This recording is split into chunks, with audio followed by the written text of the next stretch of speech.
I knew something was wrong the moment my sister walked through my front door. Chin high, eyes scanning my living room like she was appraising merchandise. The housewarming chatter softened as she stepped deeper inside, her kids already racing up my staircase without asking. I didn't stop them. I didn't even blink. I just watched her fingertips trail across my walls like she owned the place. Then she turned to the crowd and said it, loud enough to hush every voice in the room. Your $960,000 house is perfect for my kids. A beat, then another. And then my mother added the line that twisted the air tight around my ribs. Pack your bags. You'll move in with your aunt. This house should go to a real family. My jaw didn't clench. My breath didn't hitch. I simply smiled, slow, deliberate. I reached into my pocket and pulled out my phone. The document waited, already open. But before I showed them, before their faces drained, before the truth cracked their world in half, I let my mind savor the moment, because this wasn't the beginning. It was the ending I built. I was 18 when they kicked me out. The memory never softened. The cold night, the plastic trash bag with my clothes, my mother's voice stiff with disappointment. You're an adult now. Figure your life out. No safety net. No hugs. No second chances. My sister watched from the doorway, arms folded, relief flickering across her face as if my exile created more room for her. Back then, I thought the betrayal was a clean cut. It wasn't. It was a fracture that kept widening. I got 3 jobs, slept in my car more nights than beds, studied during lunch breaks. I didn't hate them. Not then. I just accepted it, or thought I had, because years later, when my life finally steadied, that fracture would become a weapon. The first hint something was wrong came months before the housewarming. Mom called me out of nowhere, sweet, concerned, curious about my finances. How much do you make now? Are you still single? Big house like that must get lonely. I shrugged it off. Then my sister visited, unannounced, pretending to check on me. She wandered through my house like she was memorizing it. She asked which rooms were spare. She asked how much I paid for it. I didn't like her tone. I didn't like her smile. But the real shift came when I overheard them whispering at a family dinner. She doesn't need all that space. She's alone. We're family, we deserve it more. Deserve. That word crawled under my skin and stayed there. I didn't confront them. Instead, I listened, observed, waited. Emotional reactions are luxuries, and luxuries weren't part of my upbringing. So I did what I do best. I prepared.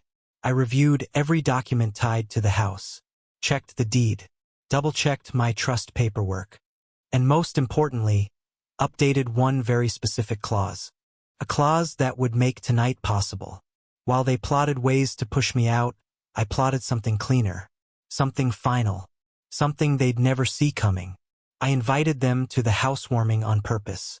Let them see the stone countertops, the quiet neighborhood, the space their greed salivated over. I didn't deny them anything. I offered wine. I gave tours. I played the obedient daughter they believed still existed. Mom's eyes widened every time she saw something expensive. My sister kept shaking her head, murmuring, "This is wasted on you." I waited. Patience is the blade that cuts deepest.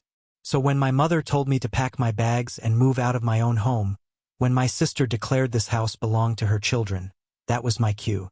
I held up my phone, tapped the screen once, turned it toward them.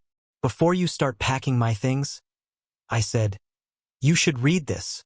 They leaned in, confusion first, then irritation, then the dawning horror I'd replay in my mind like a lullaby.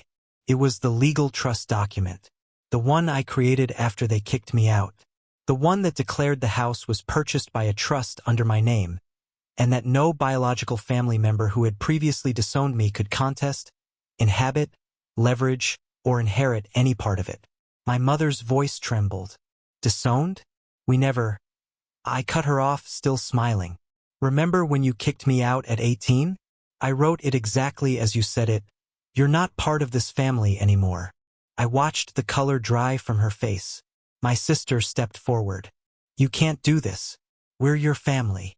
"That's the thing. I whispered. Legally, you aren't.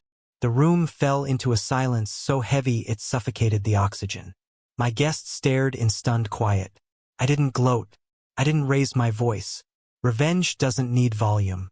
It needs precision. Mom tried to argue. My sister begged. Their voices overlapped, frantic, clawing for ground they no longer had the right to stand on. I walked to the front door and opened it. You asked me to pack my bags, I said softly. But it looks like you're the ones leaving. They stared at me as if seeing me for the first time. Not weak, not expendable, not the daughter they could discard at 18. But someone who survived them, outgrew them, outmaneuvered them. They walked out eventually, still sputtering empty threats. The door closed behind them with a click that echoed through every year they abandoned me. I exhaled. Not with anger, with freedom, because tonight wasn't about revenge alone. It was about reclaiming the space they once denied me. A space I built with my own hands, on a foundation they tried to break, sealed with a document they never expected. And for the first time in my life, I felt untouchable.